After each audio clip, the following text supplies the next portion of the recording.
Como é que a gente vai autenticar o usuário? Eu vou criar o token usando o JWT, tá? E para criar esse token, eu posso até criar aqui um const token, vai ser igual a jwt.sign, né? Que vai criar essa assinatura. Fala galera, beleza? Sejam muito bem-vindos a mais um vídeo aqui do canal.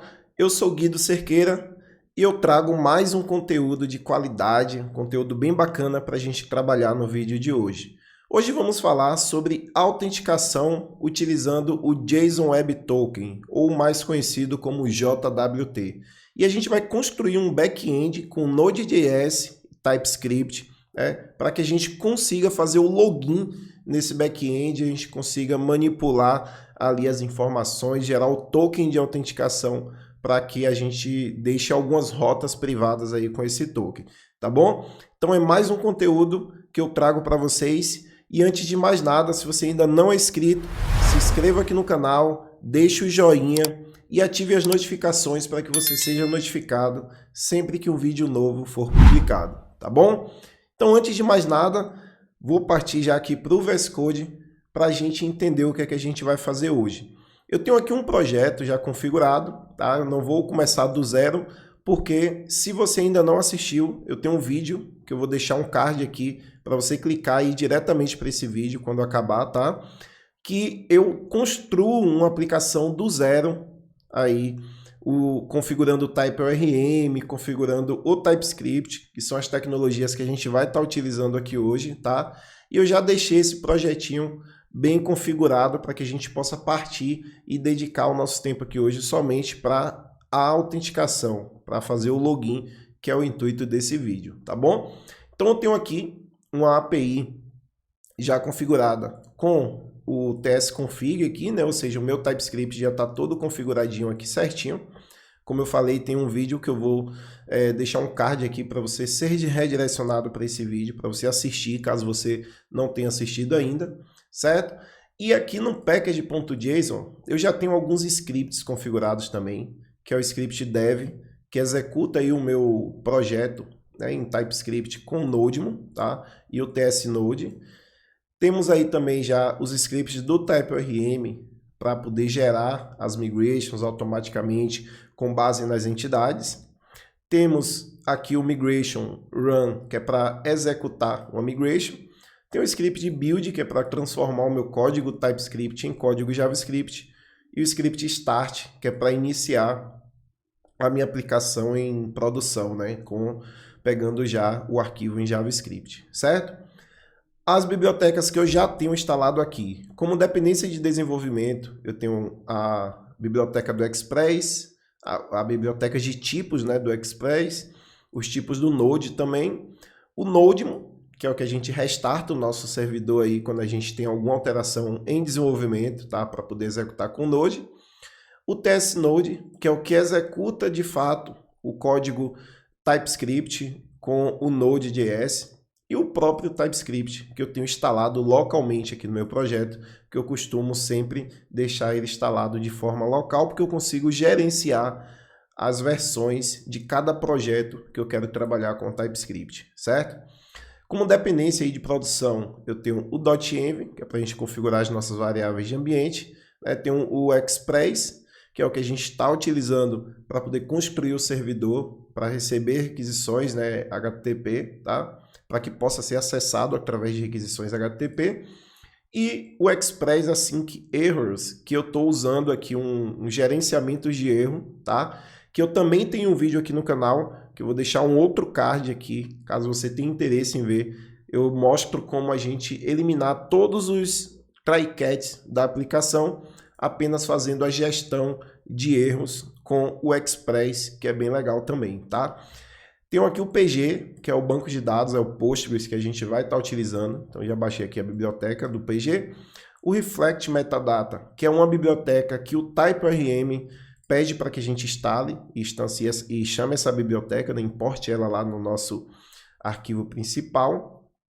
E o TypeORM propriamente dito, que é o ORM que a gente utiliza para lidar com as transações aí de bancos de dados e tudo mais, certo? Tenho aqui o meu .env, tá? O meu .env, ele tem aí as minhas variáveis de ambiente que eu estou utilizando nessa aplicação, tá? Que eu vou utilizar, na verdade. E ela está configurada aqui para que eu possa me autenticar, para que eu possa me conectar com um banco de dados chamado API, Autenticação JWT, que eu já criei esse banco, então aqui eu estou usando o Beekeeper, já está criado aqui esse banco de dados, e eu não vou mais mexer nesse banco de dados, porque quem vai fazer toda a gestão é o TypeRM através das migrations, tá bom?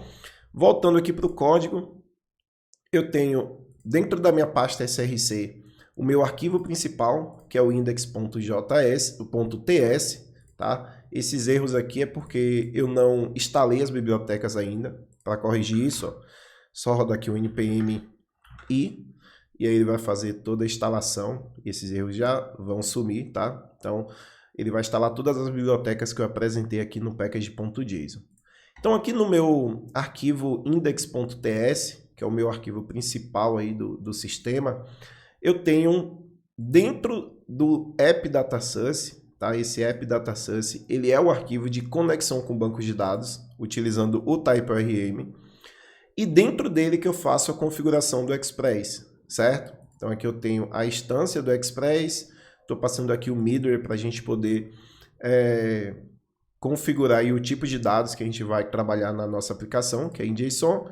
Tenho aqui um app.use routes, que está pegando todas as rotas que a gente vai criar, então ele exporta aqui e a gente importa aqui dentro do index. E aqui eu tenho esse use error middleware, que é o nosso middleware de tratamentos de erro, que como eu falei, eu ensino em um outro vídeo você a fazer tratamentos de erro para poder eliminar todos os try-catches da sua aplicação, tá bom? E aqui o app.listener, que está liberando aí, que vai ficar escutando a porta que vem lá do nosso .env, que é a porta 3000. Beleza? Dentro desse data source, que é o que eu chamo aqui no index, antes de tudo aqui, eu chamo o data source, porque caso algum erro aconteça aí na conexão com o banco de dados, a minha aplicação nem executa, tá? Então, primeiro eu me conecto com o banco de dados e depois eu configuro o Express para que a minha API, de fato, possa ser acessada, tá? Então, dentro do data source, eu tenho aí as configurações do TypeRM, passando o tipo de banco de dados que eu vou trabalhar, as credenciais desse banco de dados que está vindo de lá, do meu .env, e aqui o caminho, né, onde vai estar as minhas entidades e as minhas migrations do meu projeto aqui, tanto em TypeScript como em JavaScript, certo? Dentro da pasta middleware, eu tenho um middleware de tratamento de erro, que é o que a gente chama lá no index, né? Então esse error middleware aqui é exatamente esse middleware que eu configuro, onde qualquer exceção que aconteça no meu código, qualquer lançamento de exceção também feita aqui na minha aplicação, vai cair nesse middleware e aí ele trata aqui as informações para poder retornar de fato o erro que aconteceu no sistema e para que a minha aplicação não caia, né? Para que eu não tenha nenhum problema aí com cair a aplicação, né? O meu servidor ficar fora do ar por conta de algum problema inesperado aqui na minha API, certo? E aí eu crio aqui dentro do meus helpers um arquivo API errors, que aqui eu tenho uma abstração, tá? Do erro padrão do Node, que eu também ensino isso no vídeo, tá? No vídeo anterior que eu já gravei, onde eu abstraio, né, as informações dessa classe error, que é a padrão que vem, e eu crio minhas classes independentes aí de tratamentos de erro. Então eu tenho aqui um bad request, por exemplo, que quando eu chamar o bad request e eu passar a mensagem para ele, ele automaticamente já me retorna com status 400.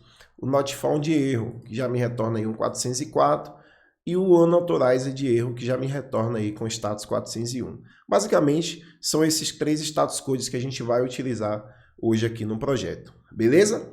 Então essa é a aplicação que a gente vai trabalhar e eu vou começar, então, a configurar a nossa aplicação. Primeira coisa que eu vou fazer aqui, posso até fechar esse API error, Vou fechar aqui o terminal também, tá? E a primeira coisa que eu vou fazer é, dentro da minha pasta SRC, criar uma pasta chamada Entities, tá? E dentro dessa pasta Entities, eu vou criar um arquivo, então passo um barra aqui, e esse arquivo vai ser o user.ts. Passo o user assim com letra maiúscula, né, com o maiúsculo, porque isso daqui vai ser a minha classe de entidade. Então vou começar passando aqui um export class user, certo? E essa minha classe entidade, por que eu começo a desenvolver por ela? Porque eu estou utilizando o TypeORM e criando as minhas migrations de forma automática, né, usando o generate lá do migration do TypeORM, para que ele possa criar a tabela no banco de dados com base na minha entidade, na entidade que a gente vai configurar aqui agora. Então, por isso que eu começo configurando a minha entidade e parto para as próximas etapas, tá bom? Então, nessa classe eu já vou começar a usar o decorator aqui, entity, tá? Que é para eu dizer qual é o nome dessa minha entidade, ou seja, qual é o nome da minha tabela que eu vou criar no banco de dados e dizer que essa classe representa uma entidade que vai mapear essa tabela lá do banco. Então eu passo aí o decorator ent, tá? E observe que automaticamente o VS Code já importa aqui para mim. Se não importou para você aí, você tem que fazer a importação do entity lá do TypeORM, certo? Como eu gosto de configurar os nomes das minhas tabelas, né, personalizar e deixar da forma que eu costumo trabalhar, né, do padrão que eu costumo trabalhar, eu passo aqui dentro do entities o nome da tabela. Então vou criar aqui uma tabela chamada users. E essa minha classe user, no singular, vai mapear a minha tabela users, tá? No banco de dados eu crio sempre no plural, mas as entidades a gente cria aí por convenção no singular, certo? E aí posso começar criando os meus atributos que vão ser as colunas da minha tabela. Então eu começo a criar o ID, tá? Vou dizer que esse ID ele vai ser do tipo number. Vou criar um outro atributo aqui, que vai ser o name, que é o nome do usuário, tá bom? Para a gente fazer a autenticação, eu preciso cadastrar um usuário. Então, eu estou criando essa entidade, a gente vai fazer o cadastro do usuário, depois a gente autentica esse usuário no sistema, certo? Então, name, que vai ser string, e vou ter aqui também um e-mail, que vai ser string também, tá? Vou ter a senha, então vou passar aqui um password, e meu password também vai ser uma string, beleza? Agora eu vou decorar cada um desses atributos para que a gente possa dizer para o TypeORM quais são as configurações que a gente quer de cada um desses campos, né, dessas colunas que vão ser criadas no banco de dados. E o meu ID ele vai ser um autoincremento, né, uma chave primária de autoincremento. Então eu passo aqui o primary generated column, que é um decorator do TypeORM aí, que cria uma chave primária em um campo autoincremento. Então aqui é como se ele criasse um serial primary key lá do Postgre, certo? Vou criar aqui um outro decorator para a minha classe name, que vai ser o column, tá? Vai ser aqui o column. Observe que todos esses decorators que eu estou utilizando aqui, eles estão sendo importados aqui de lá do TypeORM, estão sendo desestruturados de lá do TypeORM, certo? Então, esse meu nome, tá? Eu quero que ele seja do tipo text lá do Postgres. Então, o que é que eu faço aqui dentro do column? Passo um objeto e aqui eu tenho ó, o type. Então, esse type, eu posso dizer que ele vai ser do tipo texto, certo? O meu e-mail vai ter um column também, assim como o nome. Aqui dentro eu vou dizer que o type dele também é text, certo? E além disso, o meu campo e-mail ele vai ser campo único. Então, eu vou definir aqui que eu só posso ter um usuário com um e-mail. Eu não posso ter dois e-mails para cadastros diferentes, né? Então, ele é um campo único. Então, eu vou usar aqui o unique, ó, e vou passar um true para que quando essa tabela for criada, esse campo aí seja adicionado a constraint unique lá do banco de dados. Beleza? Por último, o meu password também vai ter um column, e esse column ele vai ser um type text também. Vou salvar. Tenho já a minha entidade criada, certo? E aí o que a gente pode fazer aqui? Observe que legal quando a gente configura a entidade já para gerar as migrations automaticamente, que quando eu rodar aqui um npm, estou rodando o npm, mas pode ser o yarn também, tá? npm migration, npm run migration generate, tá? Que é se eu abrir com o package.json, migration generate é o script que vai executar aí o script de criação da migration, tá? Para que ele possa criar automaticamente com base na minha entidade. Lembrando que para ele criar, eu tenho que ter aqui no meu data source o caminho da minha entidade e onde as minhas migrations vão ser criadas, certo?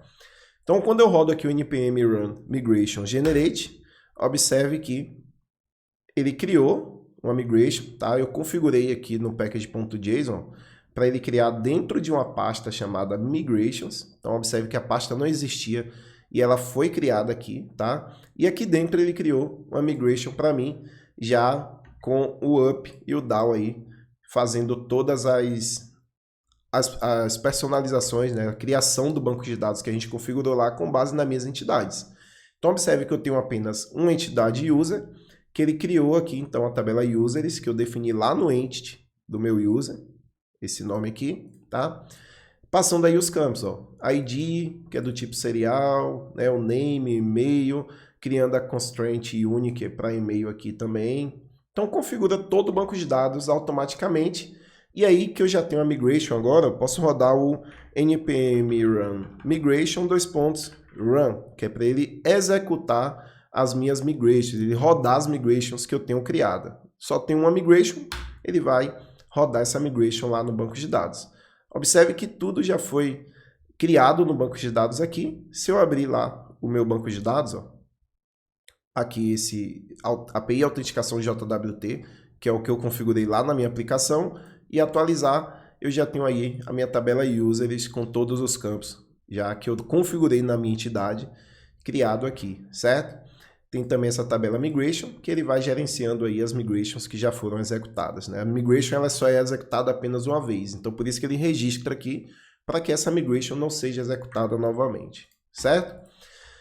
Bom, então eu já tenho configurado aí a minha aplicação, já tenho a minha tabela de usuários, tá? Já consigo fazer o cadastro desse usuário porque eu já tenho lá o banco de dados, certo? Posso fechar aqui entidades e eu costumo trabalhar com repository pattern. Então aqui dentro da minha pasta src eu vou criar uma pasta chamada repositories, tá? E essa minha pasta repositories eu vou criar aqui um user repository.ts.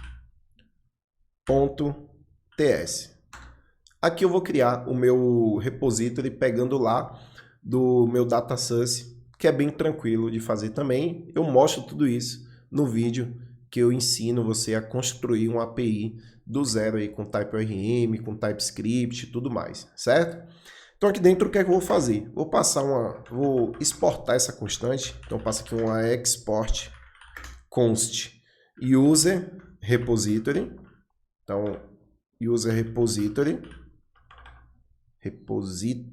assim vai ser igual ao meu app data source, que é a configuração do TypeORM que eu tenho. Observe que ele está vindo lá, o VS Code importou aqui para mim lá do data source, que ele vai pegar esse app data source que eu estou exportando aqui, e desse app data source eu vou pegar o get repository.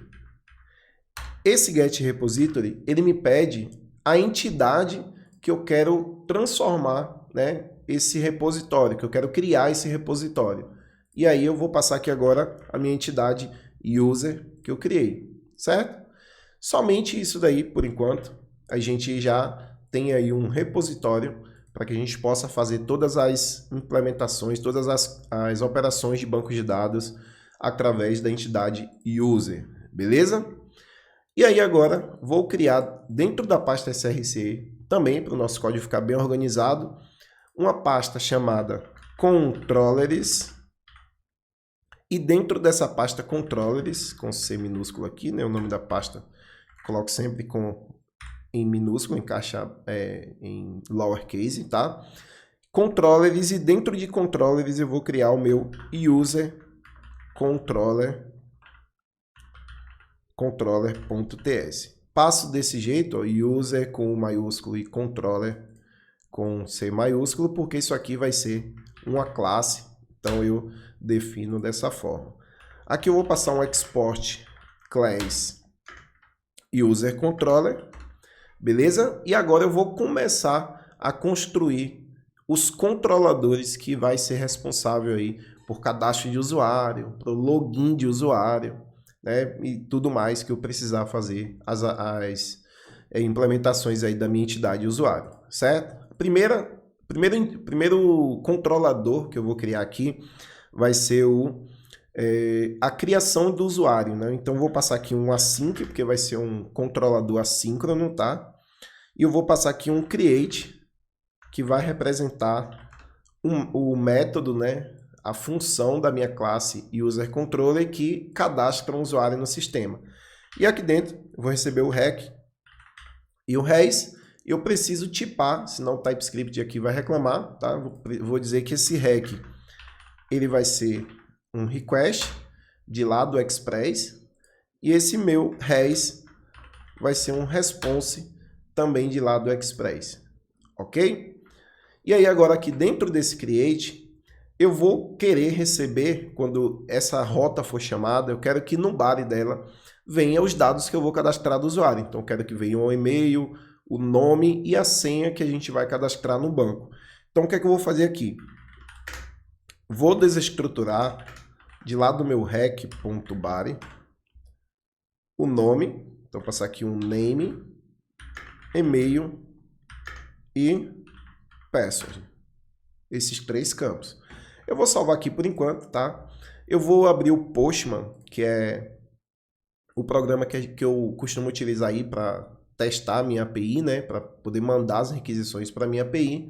E eu vou criar aqui uma request. Vou chamar essa request de create user. E ela vai ser um post.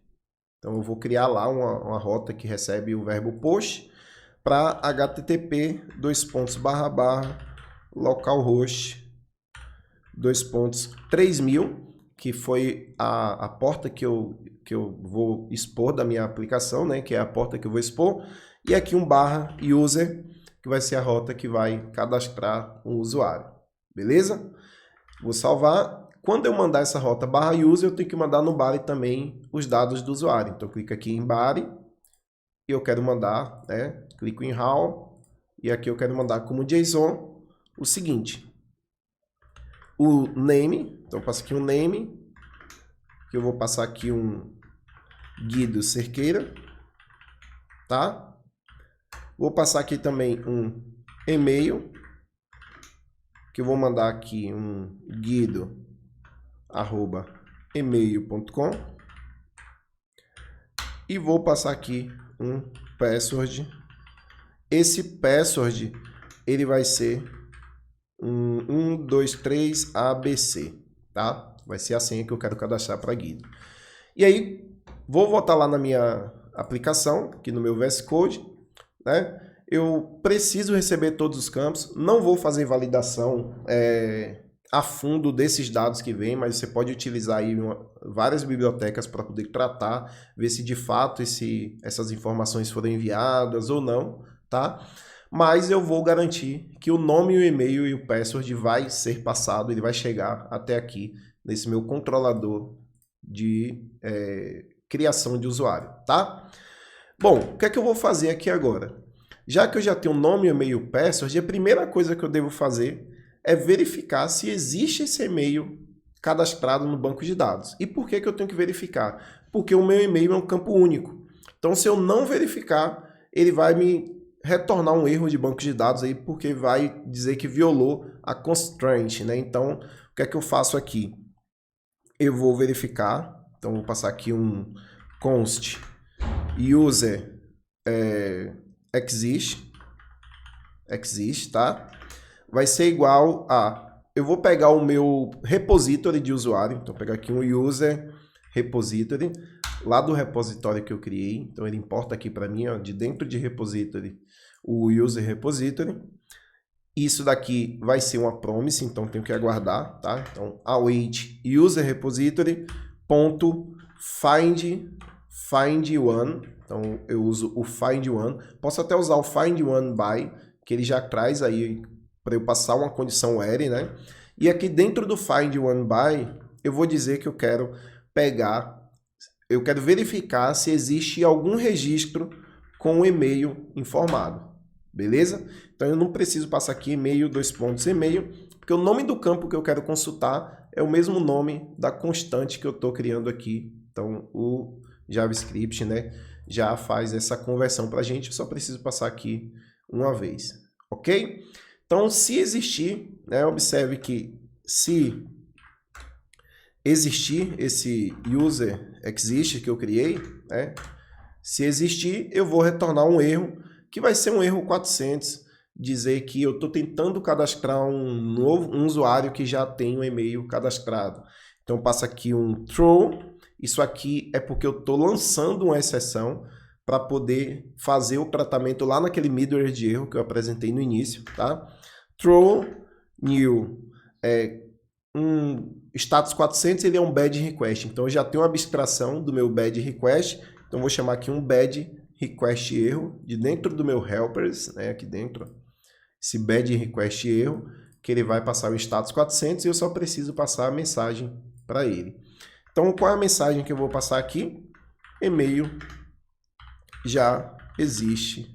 E-mail já existe. Você pode configurar aí da forma que você imaginar as mensagens de retorno, certo? E observe que eu não estou usando try catch em momento nenhum, porque como eu falei, esse tratamento de erro já faz com que a gente não precise usar nenhum try catch aí para tratar essas exceções, tá? Bom, se ele existir, ele vai interromper o meu código aqui, eu não vou continuar, mas se não existir, eu posso cadastrar esse usuário no banco de dados. E aí que eu vou começar instalando a primeira biblioteca que a gente vai utilizar hoje, que é a bcrypt, certo? Por quê? Porque eu preciso criptografar a senha do usuário, porque a gente não deve de forma alguma cadastrar a senha do usuário no banco de dados sem estar criptografada. Se por algum motivo, falha de segurança, alguém tem acesso ao seu banco de dados, vai ter acesso a todas as senhas. Então a gente criptografa essa senha com um algoritmo de criptografia seguro. O bcrypt ele é seguro, tá? Então é um dos mais utilizados, inclusive, aí para aplicações com Node.js. E aí você criptografa essa senha e depois você, quando for fazer o login, você só faz comparar a hash que foi criptografada com a senha que está tentando acessar a sua aplicação. E aí vocês vão ver que isso fica bem seguro, tá bom? Então vou instalar aqui o bcrypt, né? Passando o npm install bcrypt, certo? Ele vai fazer a instalação aí do bcrypt e eu vou importar o bcrypt aqui. Então passar import bcrypt from bcrypt, beleza? Ele vai me dizer aqui, ó, que eu preciso instalar também as bibliotecas de tipo, então TypeScript já pede para eu instalar, então vou fazer isso também, tá? Bibliotecas de tipo eu instalo sempre como dependência de desenvolvimento, então npm install -d, vou passar aqui um arroba types/bcrypt, ele já instalou aí o bcrypt e o erro já sumiu aqui para mim, tá bom? Então, como é que eu criptografo essa senha? Antes de cadastrar o usuário, eu preciso criptografar. Então, eu vou passar aqui um const password, vou passar assim um hash password, tá? Hash password, que vai ser a hash da senha que eu vou criar.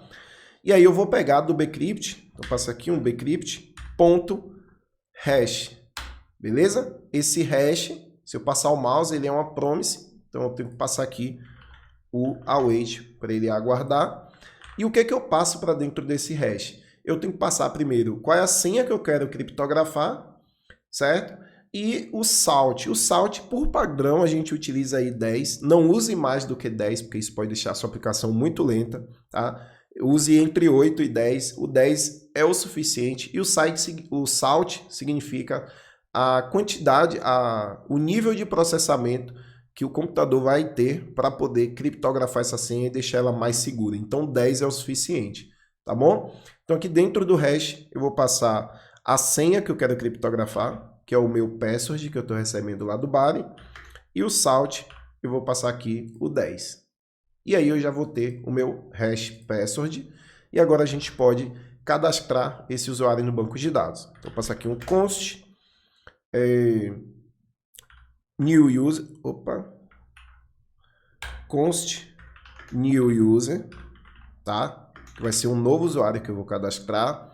Vai ser igual a user repository. Então, vou pegar um repositório, que é o que lida com bancos de dados aí, né? Pegando a minha entidade e trazendo os métodos para ele poder se comunicar e alterar o banco de dados, fazer todo tipo de manipulação. E vou pegar aqui o create, que esse user repository create, ele vai criar um objeto do tipo usuário. Então, vou passar aqui para dentro dele o que eu quero criar. Vou dizer que eu quero o nome, né? Como o nome do campo lá no banco de dados é name também, não preciso fazer name _name, né? Então, eu passo aqui o name, o e-mail, que o nome lá do campo também é e-mail. Agora, o password, que eu vou ter que salvar esse hash password. Então, o que é que eu vou fazer aqui? Vou até dar uma organizada no código, porque aqui eu vou criar o campo password e o valor que eu vou passar para dentro dele vai ser o hash password, que é a senha criptografada. Beleza? Então, só preciso passar esses 3 campos para criar o usuário. Vou passar aqui agora um await. Esse create aqui, ó, ele não precisa passar um await, porque ele não é uma promise, mas eu vou cadastrar agora esse usuário no banco de dados, esse new user que eu criei aqui. Então, vou passar um await user repository .save, tá? Que é o método do TypeRM que vai salvar de fato no banco de dados. E aqui dentro eu vou passar o new user, beleza? Feito isso, o meu usuário vai ser cadastrado no banco de dados. E agora posso passar aqui um return res.status.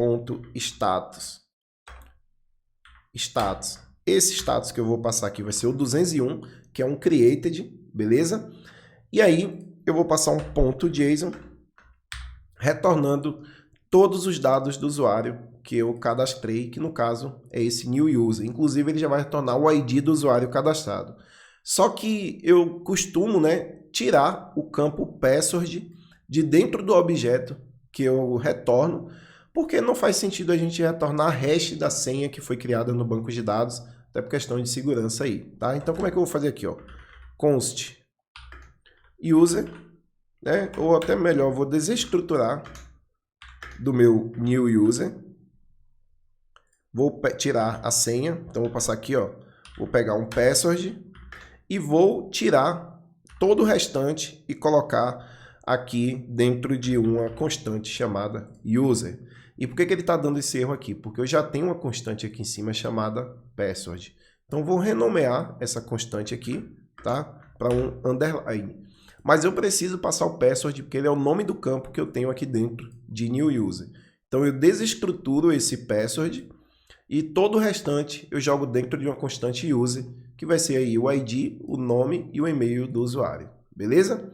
E aqui dentro do JSON eu vou passar o user. Salvo. E agora a gente pode testar já esse endpoint. O que é que eu vou fazer? Dentro do meu routes, então vou abrir aqui o routes, vou criar minha primeira rota, que é a rota de cadastro do usuário. Vou passar aqui um const não, né? routes.post, que é o verbo que a gente utiliza aí para poder criar um recurso, tá? Seguindo o padrão do REST, lembrando que a gente está sempre utilizando aí o padrão do REST, certo? Vai ser um /user, que é o que a gente até já configurou lá no Postman, certo? E aqui eu vou pegar o new user controller, que foi o controlador que a gente criou para os controladores de usuário, né? Ponto .create, que é o controlador de criação de um usuário. Então ele já importou para mim aqui de lá dos controllers e aqui eu já tenho a minha rota redirecionando para o controlador de criação de usuário. Vou salvar e agora eu posso startar a minha aplicação. Passo aqui o npm run dev, que é o script que vai inicializar a minha aplicação, tá? Tudo certinho aí, não deu nenhum erro. Já posso chamar aqui, ó, eu vou até fazer o seguinte, dentro de user controller, eu posso comentar todo esse código para ver se ele está chegando certinho aqui antes de dar algum problema, tá? Vou comentar todo esse código e vou passar aqui um console.log em name, e-mail e password. Vou salvar e agora eu vou mandar essa requisição daqui de dentro do Postman. Se eu mandar, ele não vai retornar nada, né? Porque eu comentei o código, eu vou cancelar aqui, mas se eu voltar no VS Code, ele já imprimiu todos os dados que eu estou mandando de lá, né? O nome, o e-mail e a senha que eu quero armazenar, certo? Então tá tudo certinho aqui, ó. Vou descomentar tudo que eu fiz, tirar o console.log também. Descomento, salvo. O Node.js já restartou a minha aplicação e agora eu posso chamar para ver se ele vai cadastrar esse usuário no banco de dados. Então vou mandar um send e observe que legal. Nome, e-mail e ID, né, o identificador do usuário, o autoincremento, já retornou, que foi o 1. O e-mail, o nome e a senha não retornou porque a gente desestruturou, então tá certinho. Se eu tentar cadastrar agora esse usuário no banco de dados, ó, e-mail já existe. Então observe que ele está fazendo todo o tratamento. Se eu vim aqui no banco de dados agora e abrir a minha tabela de usuários, já tenho aí o ID, o nome e o e-mail e olhe a senha aqui criptografada com o Bcrypt de forma bem legal, certo? Então vamos lá. Agora que eu já tenho o usuário cadastrado, posso até cadastrar outro usuário aqui, ó. Vou cadastrar aqui agora João. Ele vai ser o joão@email.com. Quando eu mando, João já foi cadastrado com a ID 2. Então tenho 2 usuários cadastrados. A gente já pode agora criar o login do usuário. Então até vou começar criando aqui uma nova, vou até duplicar esse create user. Então vou duplicar ele aqui e eu vou chamar ele de login, tá? Esse meu login vai ser um post também para o /login e aqui no meu body eu tenho que passar somente o e-mail e a senha, né? Para fazer o login a gente não precisa mandar o nome, só precisa pegar aí o e-mail e a senha, né? Geralmente a gente tem aquele formulário lá, digite seu e-mail e sua senha e você consegue logar o usuário na aplicação. Então aqui no login vou passar o e-mail e senha para o /login. Na minha aplicação o que é que eu vou fazer? Vou lá no meu hosts, criar uma nova rota, posso até duplicar essa daqui, que vai ser um /login, certo? Eu vou criar dentro do meu user controller, tá? Para eu não ter que criar outro controlador aqui, mas ficaria legal se você criasse um outro controlador chamado login controller, por exemplo. E lá tivesse as funções, né, os métodos de logar, de resetar a senha, de fazer toda a parte de login e autenticação do usuário. Mas eu vou deixar aqui dentro de user controller mesmo, tá bom? E dentro de user controller, eu vou criar um outro método assíncrono, então passar aqui um async, que vai ser o meu login, beleza? E aí, vou salvar e eu vou pegar agora aqui, em vez do create, eu vou pegar o login para essa minha rota de post/login. Salvei, minha rota está criada, vou voltar lá no meu user controller. Esse meu login também vai receber aqui o rec e o res, tá? Então passo ele aqui para dentro.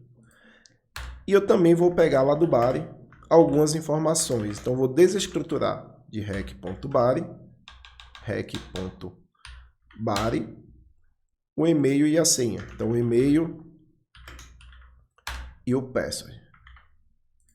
Bom, o que é que eu vou fazer agora? Para fazer o login, a gente precisa fazer a verificação se de fato existe usuário com o e-mail que foi passado, tá?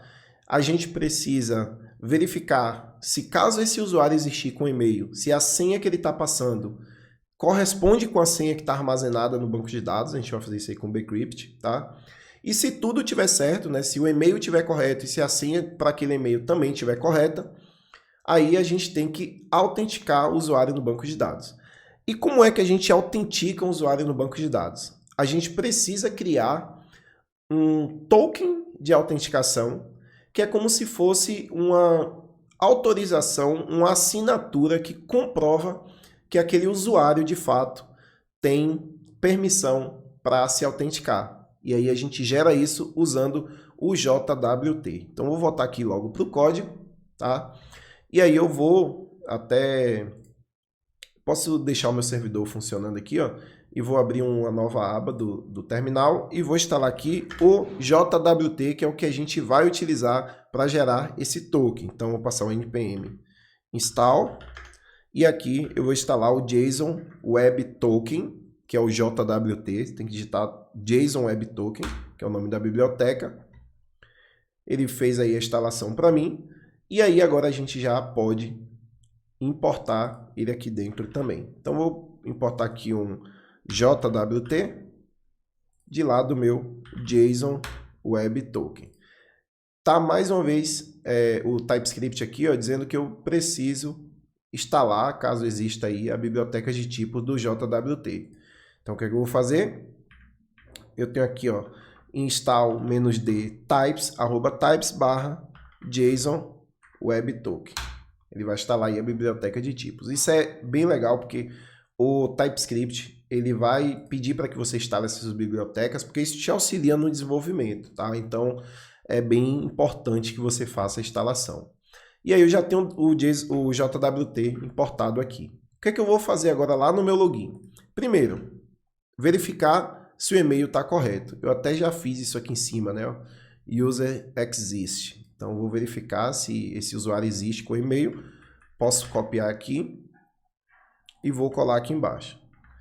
Então, eu só vou, em vez de colocar user exist, eu vou deixar somente user, tá? Const user, pegando o e-mail que vem de lá do body e verificando se existe esse usuário, né? Só que aqui, em vez de passar um bad request, caso esse usuário... Eu posso até deixar como um bad request também, tá? Caso esse usuário não exista, então passa aqui agora a negação. Antes a gente verificou se existe porque ele estava validando a duplicidade do e-mail. Agora eu quero verificar se o e-mail que foi informado existe, né? Porque se ele não existir, eu vou colocar aqui, ó, e-mail. Eu gosto de colocar sempre uma mensagem genérica para login. Então eu coloco e-mail ou senha inválidos. Beleza? Então, se não existir usuário com o e-mail que foi passado, e-mail ou senha inválidos. Ok? Agora eu preciso validar se a senha do usuário, caso ele passe desse if, porque o usuário existe, né? Então, eu preciso validar se a senha do usuário está correta para esse e-mail. Como é que eu vou fazer isso? Eu vou fazer com o Bcrypt também. O Bcrypt a gente criptografa a senha e a gente verifica a senha com base na criptografia que a gente criou, se está correto ou não. Então, vou passar aqui um const,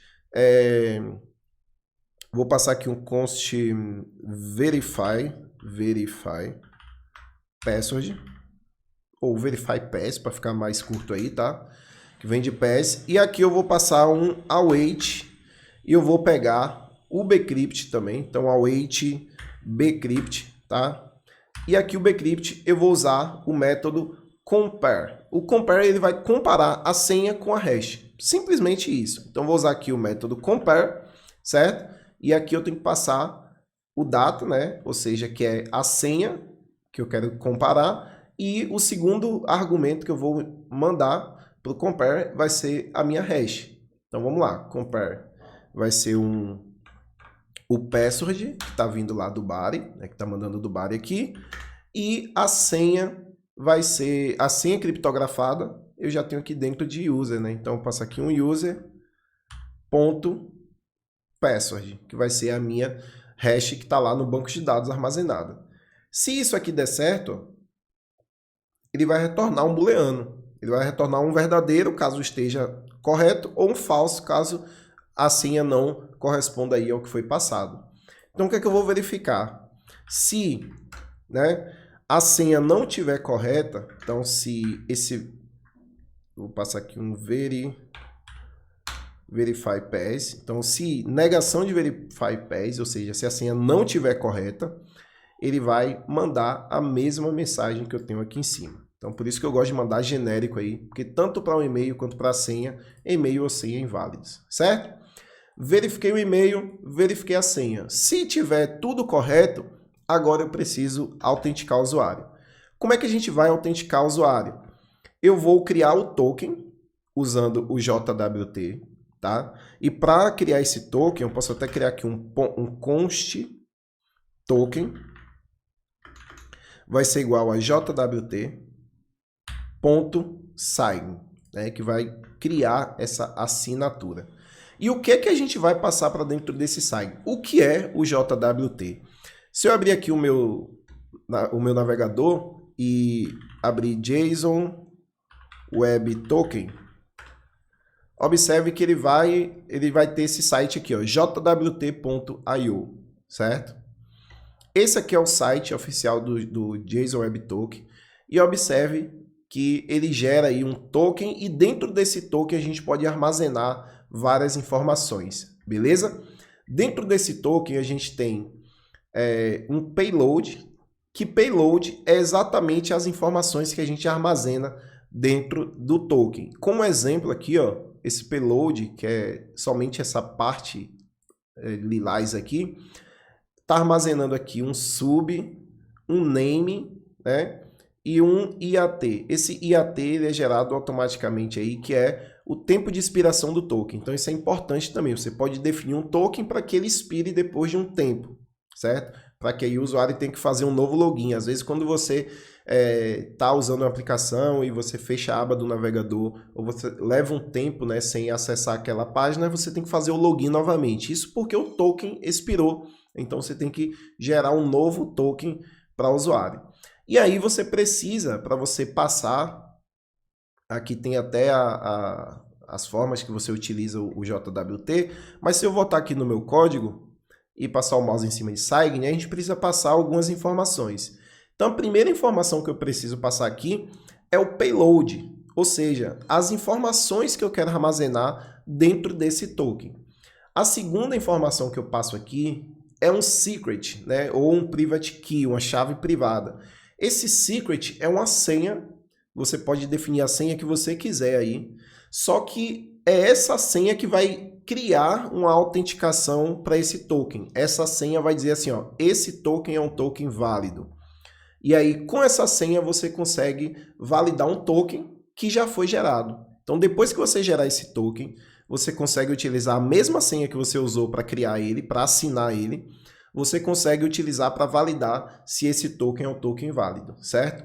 E essa senha você pode criar uma hash, tem que ser uma senha bem difícil, né? Porque se alguém tiver acesso a essa senha, ela consegue ela consegue descobrir, ela consegue validar esse seu token e acessar a sua aplicação, né? Então, você tem que criar uma senha muito segura, tá? E esse options aí são a série de opções que a gente pode passar para o token. Então, tempo de expiração, entre outras coisas que você pode passar. Geralmente, a gente configura somente ali o tempo de expiração do token para que seja necessário gerar um novo token, beleza? O que é que eu armazeno dentro do payload, que é o primeiro argumento que eu vou passar aqui? Eu gosto de armazenar um objeto que contenha um campo ID, somente o ID do usuário. Vocês vão ver que a gente vai verificar se esse token é válido e buscar no banco de dados para ver se existe usuário com esse ID, certo? Então, como a gente vai no banco de dados buscar o usuário, eu não preciso armazenar todas as informações do usuário. Eu armazeno somente o ID, que é através desse ID que eu vou lá no banco de dados e obtenho as outras informações. Então, eu armazeno um objeto com o ID, né? E esse ID eu vou pegar lá de dentro do meu usuário .id, que foi o usuário que a gente buscou aqui em cima, certo? Armazeno, já criei aqui o meu payload, vai ter somente o ID do usuário. E vou criar aqui agora a senha. Como é que eu costumo passar essa senha? Eu já tenho aqui o meu .env, então para deixar essa senha segura, não vou deixar ela no código, até porque eu vou reutilizar em outro momento.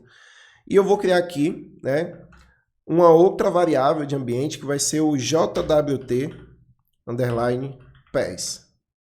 ok?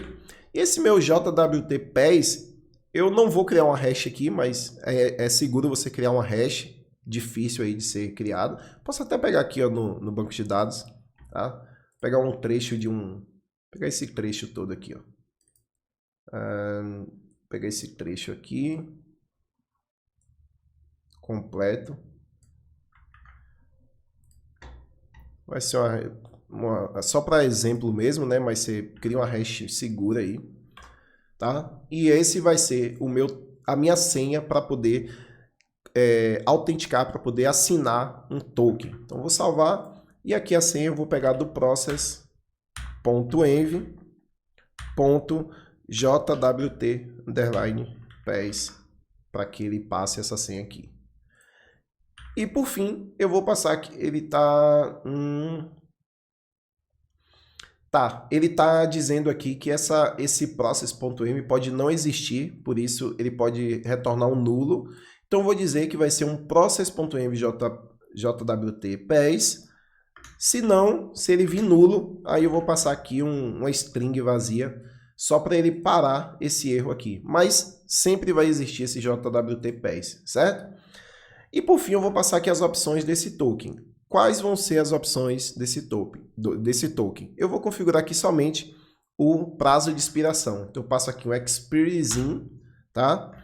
E aqui eu posso passar várias formas de dizer o tempo de expiração. Posso passar em segundos, tipo assim, 60. Ele vai expirar em 60 segundos. Se eu quiser que ele expire em 1 minuto, eu posso passar um 60 vezes 60, que é 60 segundos vezes, em 1 hora, na verdade, né? 60 segundos, que dá 1 minuto, vezes 60 minutos, que vai dar 1 hora. Então a gente já consegue fazer isso daí também. Eu gosto sempre de passar escrito mesmo, então eu consigo passar, ó, 1D significa um dia, 8H significa 8 horas, então eu gosto de definir aí como 8 horas o tempo de expiração do token. Vou salvar, e aí agora eu já tenho o meu JWT configurado para criar um token de autenticação para esse usuário, certo? E observe só o que é que ele está criando aqui. Eu vou passar um console.log em token, para a gente ver o que é que ele vai criar aqui dentro desse... Eu posso, em vez de passar eu vou deixar um console.log mesmo.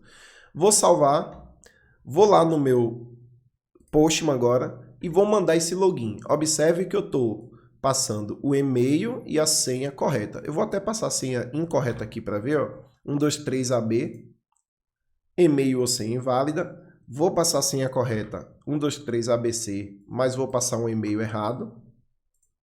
E-mail ou senha inválidos, e agora eu vou passar um e-mail e a senha correta. Quando eu passo o e-mail e a senha correta, ele vai ter que me autenticar, né? Então, envio, já demorou um pouquinho, porque provavelmente ele criou o token, vou cancelar aqui, vou lá no meu código e observe que ele gerou para mim. Gerou esse token, essa hash gigante aqui nesse token, e eu vou copiar esse token, certo?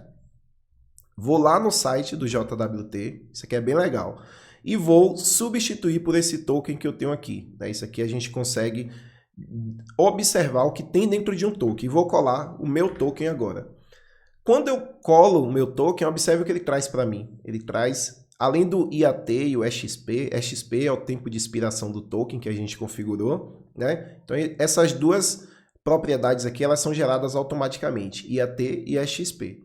E o ID é exatamente o que eu passei dentro do payload. Lembra que lá, ó, no meu código, eu tenho aqui um campo ID, que eu pego o ID do usuário. O usuário que eu loguei foi o Guido, né? O Guido no meu banco de dados, ele é o ID 1. O João, ele é o ID 2. Então, lá, agora no site aqui, ó, ele já consegue descobrir que esse ID aqui é o ID 1 que eu mandei. Aí você deve estar falando, ah, Guido, mas se ele consegue ver as informações aí dentro, então ele já tem acesso ao token? Não, ele não tem. Porque como é que funciona o token? O token, ele consegue descobrir quais são as informações que tem aqui dentro, mas ele valida se a assinatura desse token é uma assinatura válida. E lembra que eu falei da senha que a gente tem que armazenar, porque a gente, tanto para criar quanto para verificar a assinatura do token, ela é importante. Quando eu colei esse token, apareceu para mim aqui, ó, invalid signature, né? Ou seja, a assinatura desse token é inválido. Por quê? Porque a senha que ele está passando aqui para validar esse token é essa senha aqui, ó, your 256-bit secret, tá? Então é essa senha. Olha só o que eu vou fazer.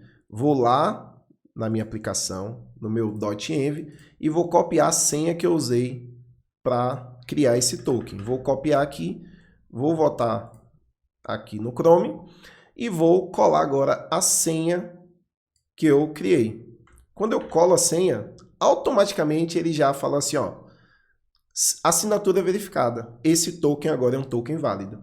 Então é isso que a gente faz na nossa aplicação para validar se o usuário vai ser autenticado, para ver se ele está autenticado ou não na aplicação, melhor dizendo, tá? Então a gente pega o token que é passado e a gente pega a senha que foi usada para autenticar esse usuário e verifica se aquele token tem uma assinatura válida. E aí a gente consegue gerar o login, consegue dizer se o usuário está logado ou não através dessa validação. Beleza? Então aqui no meu user controller, para a gente finalizar o endpoint de login, eu já tenho o token, já tenho o usuário, e o que é que eu vou retornar dele aqui agora? Em vez desse console.log, vou passar aqui um return, res. O status de login é 200 mesmo, então eu não preciso passar o status, porque por padrão ele já é 200. Vou passar aqui um res.json, e agora eu vou retornar um objeto que vai ter os dados do usuário, e eu vou até fazer o seguinte, eu vou tirar a senha, né, para ele não retornar a senha do usuário, tá? Então, vou passar aqui um const e vou desestruturar do usuário o password, beleza? Vou renomear esse password porque ele já existe, vou passar um underline porque eu não vou utilizar, e vou pegar todo o restante dos dados desse usuário e vou colocar aqui em user login, beleza? E aqui, como retorno desse meu endpoint, eu vou trazer o user, uma propriedade chamada user, que vai ser o meu user login, que eu desestruturei aqui, tá? Não o user com a senha, eu trago o user sem a senha aqui. E eu vou criar uma outra propriedade que eu preciso retornar, tá? Para o login, o token que foi gerado. Então aqui eu vou pegar o token que foi gerado. Vou salvar, vou testar aqui agora a minha aplicação, né? Observe que o e-mail e a senha estão corretos. Quando eu faço a requisição, ele já traz para mim aqui o user, com o ID, o nome e o e-mail, e aqui embaixo o token de autenticação do usuário. Cada vez que eu fizer o login, ele vai gerar um token diferente. Aqui, observe que esse daqui, o final já é ZDYY. Se eu mandar novamente, o final desse aqui já mudou, então ele já gerou um novo token, tá? Então, cada token desse, ele tem uma validade, né, que é um prazo de expiração que a gente configurou, e através dele eu já consigo validar um usuário autenticado. Então, eu já consegui fazer o login do usuário. Agora, o que é que a gente precisa fazer? Digamos que eu tenha agora várias rotas protegidas na minha aplicação. Como é que eu valido se esse usuário pode acessar essas rotas, né? Porque ele precisa estar logado para acessar essas rotas. Como é que eu vou verificar se ele está logado ou não? A gente vai criar, tem várias formas, né? Se eu criar aqui um user controller, dentro do meu user controller aqui, por exemplo, vou criar aqui uma outra rota, um outro controlador, que vai ser o getProfile. Esse getProfile, ele vai ser um endpoint onde o usuário vai conseguir obter seus dados, né, com base no token de login. Ou seja, ele não vai passar nenhuma informação para a rota, ele somente vai mandar esse /profile, digamos assim, né? E através do token de autenticação dele, a gente vai retornar todos os dados dele. Isso é uma rota protegida. E pode ser todas as outras rotas protegidas do seu sistema da mesma forma. Como é que a gente vai fazer isso daqui? Primeiro, eu vou pegar aqui eu preciso receber, né? Então, vou pegar aqui do REC o seguinte, eu preciso receber o token. E aqui é um ponto importante, né? Existem várias formas de você receber token de autenticação em API. Mas uma forma mais correta, aí, seguindo um padrão, né, utilizando o REST, a API REST e tudo mais, é você receber essas informações no header, no cabeçalho de sua requisição, certo? Então eu vou pegar aqui do rec.header, tá? Headers no plural, eu preciso pegar o token, beleza? E como é que a gente costuma pegar esse token? A gente passa esse token dentro de uma propriedade que existe aqui dentro do header, chamada authorization. Então o VS Code até já me ajuda aqui, porque ele sabe que dentro do header eu tenho uma propriedade chamada authorization. E esse authorization é exatamente onde a gente passa o token da nossa requisição, beleza?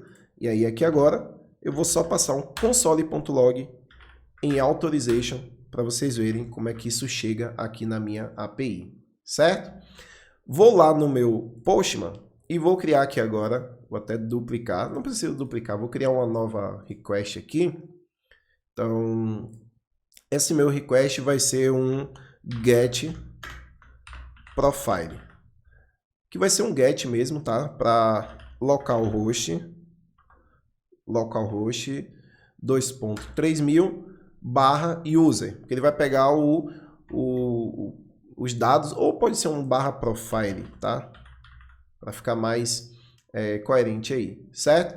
Esse get para o /profile, ele precisa receber, ele precisa mandar esse authorization. Então, observe o que eu vou fazer aqui. Dentro da minha aplicação, antes desse console.log, eu vou fazer o seguinte, se não existiu authorization, tá? O que é que eu vou fazer aqui? Eu vou retornar um throw, então eu vou lançar uma exceção, throw new, e aqui eu não vou passar um bad request não, eu vou passar um unauthorized, que é não autorizado, que é um 401, quando o usuário não tem autorização para acessar um recurso que foi solicitado. Então passa aí um unauthorized error, tá? E aqui dentro eu vou passar uma mensagem de não autorizado. Beleza? Então, observe só. Eu vou pegar o authorization do meu header. Se ele não existir, eu vou passar um 401 com um não autorizado. Mas caso ele exista, eu quero dar um console.log nele aqui. Então, vou lá no meu Postman e vou mandar esse get, tá? Quando eu mando, ele trouxe um erro. Não tem o get, claro, eu não criei a rota, né? Então, vou lá no meu routes. Vou passar aqui agora um routes.get para um /profile. E eu vou pegar o meu new user controller .get profile. Beleza? Agora sim existe a rota. Vou lá no Postman. Quando eu mando, olha lá, não autorizado, status 401, que é o não authorized, não unauthorized, tá? Unauthorized. Então, ele já retornou aqui um não autorizado porque eu não mandei o token de autenticação. E como é que eu vou mandar esse token de autenticação, né? Observe que aqui eu posso mandar várias informações para a minha API. Então, no Postman eu consigo mandar de duas formas. Posso mandar aqui no header e criar aqui um unauthorized, ou unauthorized não, authorization, né? Posso chegar aqui, criar um authorization e passar o valor para lá, certo? Ou eu posso fazer de uma forma mais tranquila, né? Uma forma mais indicada aqui, que é o seguinte. Deixa eu até excluir isso aqui. eu posso vir aqui em Auth, né? E aqui eu posso configurar vários tipos de autenticação. Entre elas, eu tenho aqui, ó, tem o API Key, tem um Basic Auth, tem um OAuth, tem várias formas de autenticação. Quando a gente está usando esse padrão que a gente criou aqui, a gente costuma usar o Better Token. O que é o Better Token? É apenas um formato, né, de token que ele manda para a API, que precede aí do nome, ele tem um nome, né, que começa sempre com Better, que é esse aqui, ó, Better espaço token, e no lugar do token ele vai o token de autenticação. Vocês vão ver como é que ele vai fazer isso daí. Vou clicar em Better Token, tá? Então sempre mande no formato de Better Token quando você estiver fazendo, usando esse mesmo padrão que a gente está fazendo aqui, e aqui ele pede para que eu informe qual é o token que eu quero enviar. Então vou aqui na minha rota de login, observe que eu estou logado com o Guido, né? Então vou pegar aqui o token do Guido, tá? Vou pegar o token e no Get Profile, dentro do meu auth que eu selecionei o Better Token, eu vou colar aqui o token que eu quero mandar. Então colei o token aqui, certo? Quando eu mando agora essa informação, vou mandar, ele já parou aqui, já não deu mais o 401, vou cancelar e vou voltar aqui na minha aplicação e olha o que ele mandou. Mandou um Better, espaço e o token que o JWT gerou, que a gente mandou no header da requisição. Então a gente está pegando isso lá do header, essa é a forma correta.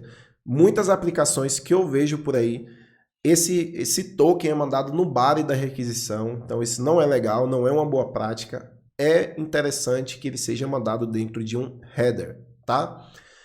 E aí, de posse desse token, eu já consigo usar o JWT para verificar, né, se o token é válido, assim como a gente testou lá no navegador, certo? Então, como é que eu faço isso daí? Eu preciso remover esse nome Better e pegar somente esse token, ok? Como é que eu faço isso daí? Vou tirar esse console.log, vou passar aqui um const token, e esse token eu vou fazer o seguinte, vou pegar o authorization e vou usar aqui um método de manipulação de string do JavaScript, que é o split. O split ele vai transformar, né, uma string em um array com base em alguma informação que eu queira pegar como base ali. Então o que é que eu quero fazer? Eu quero dividir essa string nos espaços. Então onde ele encontrar espaço, ele vai dividir para mim. Então observe que aqui eu só tenho um espaço, que é entre o nome Better e o token, e ele vai criar um array com duas posições. Então, na posição 0 eu vou ter o Better, e na posição 1 eu vou ter o token de fato aqui. Então eu vou aqui dar um split no espaço. Ele vai criar aí para mim esse array. E desse array eu quero pegar somente o token que está na posição 1, né? O Better na posição 0 e o token na posição 1. Então eu pego aqui o elemento da posição 1 desse array que ele gera. Isso daqui já vai ser o meu token. Vou passar só o console.log, caso você não tenha entendido. Vou salvar. Se eu mandar de novo lá essa requisição, cancelar aqui, voltar no VS Code, olha lá, o token agora sem o Better, que é esse token aqui. Pronto. Agora o que é que eu vou fazer? Vou verificar se o token de fato existe, tá? E aí eu vou passar aqui um const e vou desestruturar, tá? De dentro desse, vou pegar o JWT ponto verify. Esse método verify do JWT, se eu passar o mouse, ó, ele vai retornar o seguinte, ele vai retornar o ID do usuário caso esse token exista, certo? Ou seja, se o token que a gente passar aqui para dentro existir, né, ele vai trazer para mim todos os dados do payload do usuário. E aí, para que eu possa verificar, eu tenho que passar o token e aquela senha que a gente criou o token, tá? Então, se tiver tudo certo nesse token e a assinatura dele for uma assinatura válida, ele vai me retornar o payload desse JWT. Então, como é que eu vou fazer isso daqui? Isso é muito importante porque toda vez que a gente precisar validar se de fato o usuário existe, né? Ou seja, se o token, né, do usuário existe de fato e ele é um token válido, a gente já consegue fazer essa validação aí com o JWT. Então eu vou passar aqui para dentro do Verify, primeiro, qual é o token que a gente quer validar. Então vai ser o token que a gente pegou aqui em cima. E aí agora eu preciso passar também a senha que está lá no meu .env, ó.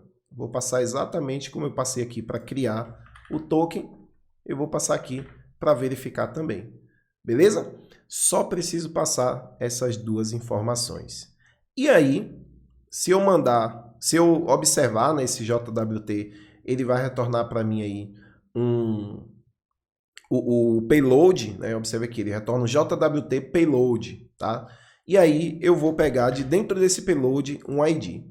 Só que aqui o TypeScript ele vai acabar gerando um erro para mim, porque ele vai falar assim, opa, você está pegando o ID de dentro do JWT, mas eu não sei se esse ID existe. Então o que é que eu tenho que fazer aqui? Eu tenho que dizer pro TypeScript que esse ID de fato existe. E aí o que é que eu vou fazer? Vou aqui em cima, antes da minha classe, criar aqui um type do próprio TypeScript e vou colocar JWT payload, tá? Ele vai ser, aqui eu tenho que passar um igual, né? Esse meu type JWT payload, eu vou dizer que ele vai conter um ID, que ele vai ser, esse ID ele vai ser um number, né? O nosso ID, ele é auto-incremento, então ele vai ser um number. E agora, eu vou aqui embaixo, na verificação do token, eu vou dizer que esse JWT aqui, ó, ele tem o tipo JWT payload. Aí observe que agora ele já tem aqui a declaração, né? Então está dizendo que eu agora tenho um ID dentro desse JWT Verify, caso ele retorne de fato aí o token. E agora o que é que eu vou fazer? Preciso verificar se existe usuário no banco de dados com o ID que ele retornou para mim. Por questão de segurança, eu preciso fazer isso. Então eu já tenho até aqui, ó, esse const user que a gente pega por e-mail. Vou copiar ele, vou colar aqui embaixo, só que em vez de verificar por e-mail, eu vou verificar pelo campo ID. Se esse usuário não existir no banco de dados, passo um não autorizado novamente. É porque alguma coisa aí está inconsistente, está errado nas informações, então 401 não autorizado. Vou salvar, ele vai restartar aqui a minha aplicação.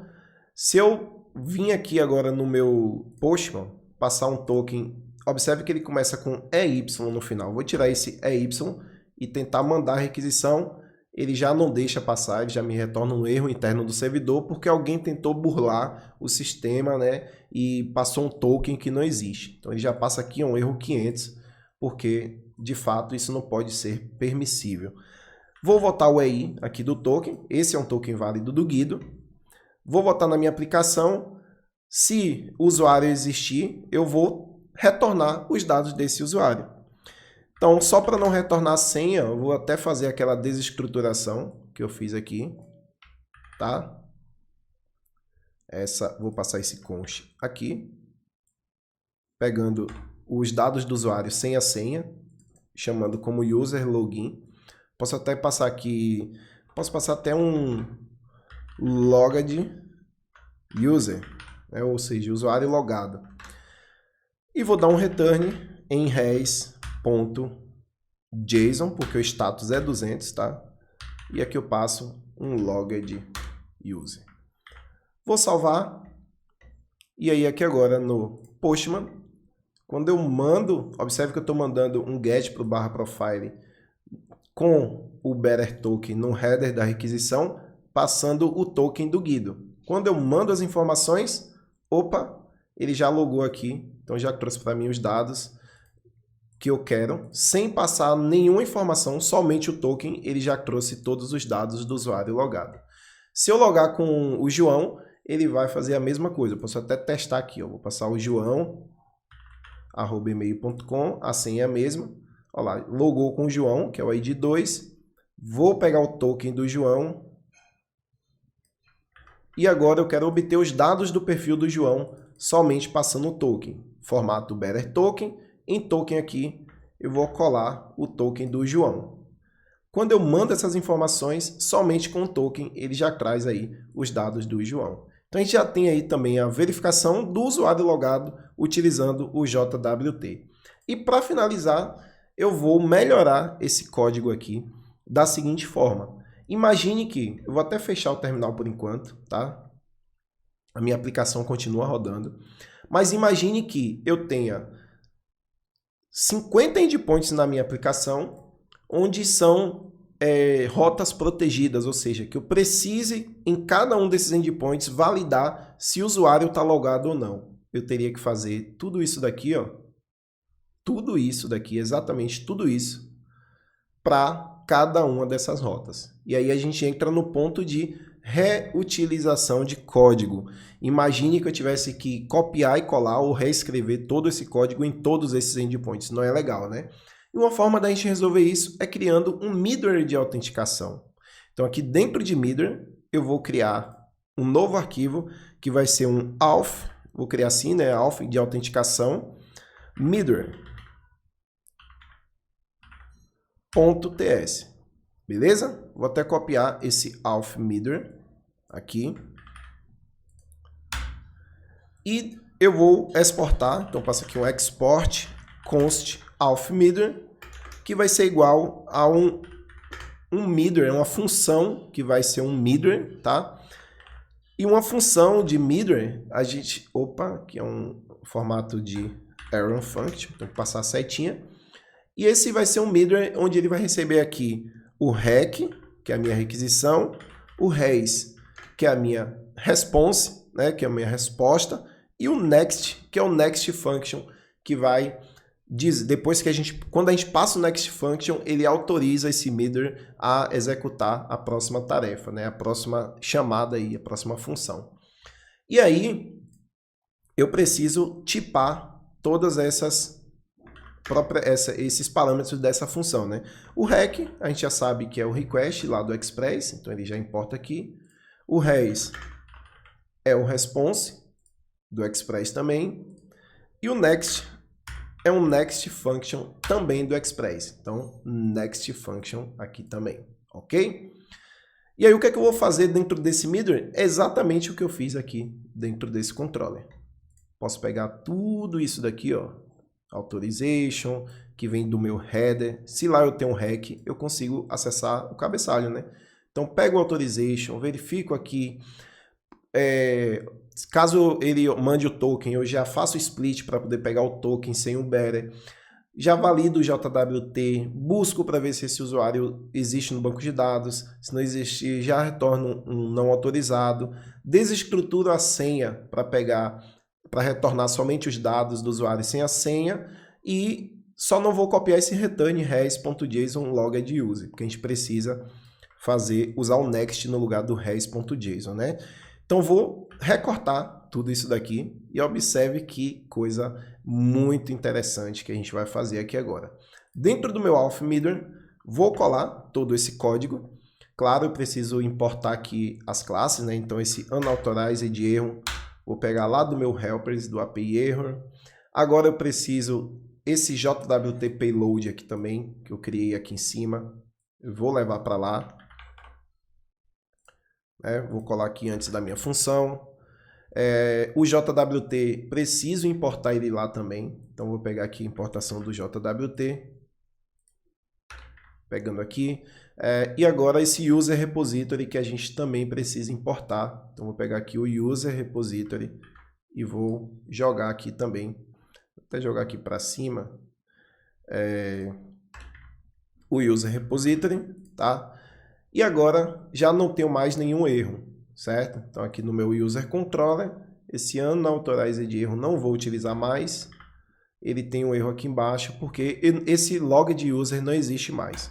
Vou até passar aqui no res.json, dados do usuário logado. Vou salvar e agora quando eu mandar a requisição no Postman, dados do usuário logado. Já não tenho mais os dados. Como é que a gente vai conseguir acessar os dados do usuário agora dentro do profile, já que a gente tem um middleware para poder fazer essa validação? Nesse meu auth.middleware, depois de fazer todas essas validações que a gente fez, eu vou passar aqui, caso tudo dê certo, eu vou passar um next. Somente isso. Um next. Ou seja, esse next vai dizer que está tudo certo e que pode ser executada a próxima função. Só que aí eu preciso mandar para os meus controladores os dados desse usuário que a gente tem aqui, os dados do usuário logado. E como é que eu vou fazer isso? Isso é bem legal, isso é muito importante. Eu vou criar aqui, dentro do meu REC, então vou pegar o REC, vou criar uma nova propriedade que vai ser o user, beleza? E quem vai ser esse meu user? Vai ser o logged user, tá? Isso aqui agora está dando um erro para mim. Por que está dando erro? Se eu passar o mouse, ele vai dizer que a propriedade user não existe dentro do meu tipo request. Esse request aqui, que a gente está pegando os tipos, né, lá do Express, ele não existe uma propriedade chamada user. E isso daqui a gente consegue converter, né, para a gente criar os nossos tipos, só que a gente pode manipular, a gente pode sobrescrever os tipos do Express adicionando novas propriedades. Como é que a gente vai fazer isso? A gente vai trabalhar agora com módulos. Então, dentro da minha pasta src, aqui agora,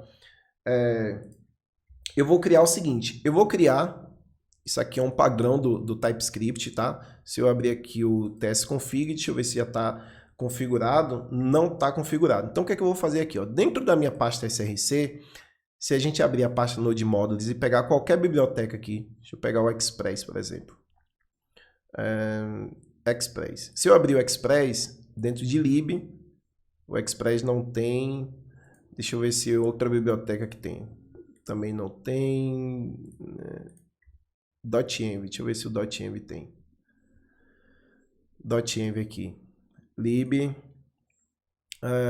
Não tem. O que é que eu quero fazer aqui? Deixa eu pegar uma biblioteca de tipo, então. @types. Pronto. Dentro desse types, aqui, ó, dentro do meu Node Modules, eu tenho uma biblioteca chamada @types. E se eu abrir qualquer biblioteca, como o bcrypt aqui, olhe como eles criam os tipos, né? Ele passa o nome do arquivo .d.ts dentro de uma pasta @types. Então vou fechar esse Node Modules. Dentro de src, eu vou criar uma pasta aqui que vai ser um @types. Beleza? Observe que o VS Code até já mudou meu ícone aqui. E dentro desse @types, eu vou criar um arquivo que eu vou chamar de express.d.ts. Esse vai ser o meu arquivo de tipo da minha aplicação, do meu back-end, onde eu vou configurar aí algumas informações do Express. E o que é que eu vou passar aqui agora? Né? Eu preciso criar um módulo para a gente poder sobrescrever, né, o Express, e eu vou fazer isso usando o método, usando aqui a palavra reservada declare, tá? Então esse declare, eu vou declarar um global, vou dizer que esse vai ser um módulo que ele vai ser global, ele vai ser utilizado aí em qualquer lugar do meu código, tá? E aqui eu vou ter que criar um namespace, que é o namespace do meu módulo, onde eu vou chamar de Express. Beleza? Tem que ser exatamente assim, senão você não vai conseguir sobrescrever os dados lá do Express. E agora, o que que eu quero sobrescrever? Eu quero sobrescrever o request, né? Porque aqui dentro do meu middleware, eu tenho aqui na request o .user que eu quero que exista, e ele não existe ainda. Então, o que é que eu vou fazer? Para eu poder usar esse rec.user aqui, né, e dizer que ele faz parte aí da minha request, dentro do meu arquivo de tipos, eu vou fazer um export interface, né, porque esse Express, esse request aqui, ó, que a gente tem do Express, se eu passar o mouse, ele é uma interface, certo? Então aqui eu quero exportar essa interface e eu vou chamar ela de request, que é o que tem lá no request, tá bom? E aí, agora eu quero criar dentro dessa request uma propriedade user e qual vai ser o tipo desse user. o tipo desse user vai ser o tipo da minha entidade usuário. Então, eu posso chegar aqui e passar um user pegando lá do entities, tá? Observe que eu tenho agora aqui lá da minha entidade e eu vou dizer que esse user, ele é do tipo user. Só que lembra que a gente retorna ele sem a senha? Se eu salvar isso daqui, ele vai continuar gerando erro. Se eu passar o mouse aqui agora, ele vai dizer que a propriedade password não existe dentro de user. Então eu vou dizer aqui que ele pode vir de forma parcial. Então eu uso partial em user. E agora o meu problema está resolvido. Dentro do meu request agora eu tenho um user que é do tipo user. Problema resolvido. Como é que eu faço agora para que ele identifique isso? Eu posso até no meu test config, vou abrir aqui o meu test config, ó, configurar o seguinte. Eu tenho aqui o meu, dentro do meu compiler options, tá? Posso passar em qualquer lugar aqui. Eu tenho uma propriedade chamada type roots. O que é esse type roots? Esse type roots eu posso passar onde estão as minhas bibliotecas de tipos que eu criei, tá? Não é de bibliotecas externas, que eu criei. E aí eu posso dizer que essa biblioteca de tipos, né, as minhas bibliotecas de tipos, elas vão estar dentro da pasta que a gente criou, que vai ser o .src/@types. Isso aqui é bem legal também. E aí ele já sabe que todos os meus tipos default, padrão, que eu vou criar dentro do meu sistema, vai estar dentro da minha pasta @types. Feito isso, já tem o meu middleware pronto. Muito legal, configurado e verificando se o usuário está logado. Agora eu só preciso proteger as rotas, já que agora lá no meu controlador, deixa eu abrir aqui o meu user controller, eu preciso receber o usuário aqui, tá? Então eu vou lá no meu routes agora e eu vou dizer que essa rota aqui, profile, ela é uma rota protegida. Só pode ser acessada se o usuário estiver logado. Como é que eu faço isso daqui? Tem duas formas. Ou eu chamo o middleware aqui na rota. Então, posso chegar aqui e chamar o meu middleware, né, que é o auth middleware. Olha lá, ele já vai importar aqui de lá dos meus middlewares, certo? Então, se eu passar, antes de chamar o controlador aqui, um middleware, ele só vai chegar no controlador se esse middleware validar os dados, validar as informações, tá? Se não validar, ele não vai chegar. Eu vou até salvar isso daqui para vocês verem, tá? Eu vou lá no Postman agora e vou tirar aqui o token. Vou deixar um aí, tá? Assim. Vou deixar um token errado. Vou tentar logar. Quando eu mando, ele já deu um internal server erro. Então, essa rota já está protegida pelo middleware. Está fazendo toda aquela validação, inclusive criando usuário na minha requisição. Se eu voltar aqui o token para um token válido e salvar, ele já está caindo lá no meu controlador, dados do usuário logado. E se eu for aqui, agora lá no meu controlador, já que dentro do meu middleware eu tenho esse rec.user, que é os dados do usuário, lá no meu user controller agora, em vez de passar dados do usuário logado, eu vou passar o meu rec. Ponto, e olha que dentro desse rec eu tenho agora o user. rec.user. Vou salvar. Fiz um controlador com apenas uma linha. Então observe que... E já fazendo todas as validações de usuário logado. Então aqui dentro do Postman agora, eu já tenho os dados do João. Porque quem está fazendo essa gestão é o middleware, certo? Todo endpoint agora que eu quiser fazer e que ela seja um endpoint protegido, né, por uma autenticação, ou seja, que o usuário precisa estar autenticado, basta eu utilizar o middleware na rota, como eu utilizei aqui. Só que imagine que eu tenho aí 10 rotas. Então, tenho assim, ó, 10 rotas e todas elas sejam autenticadas, tá? Posso usar de uma outra forma, onde eu consigo dizer que onde eu chamar esse middleware, daí para baixo, todas as rotas vão ter que passar por ele. Então, como é? Posso usar aqui o meu routes.use, que é como a gente chama middleware, e eu passo esse auth middleware aqui para dentro. E agora eu já posso remover de todas as rotas aqui embaixo. Posso fazer assim também, que fica legal. Isso significa que para acessar todas as rotas que estão abaixo desse middleware, elas precisam antes passar por ele. Então, se ela passa por ele, ela faz todas as validações, ela já tem os dados do usuário logado, e aí em cada um desses endpoints aqui a gente tem a segurança de que o usuário está autenticado corretamente, e se a gente quiser pegar qualquer informação desse usuário logado, a gente acessa através do rec.user, beleza?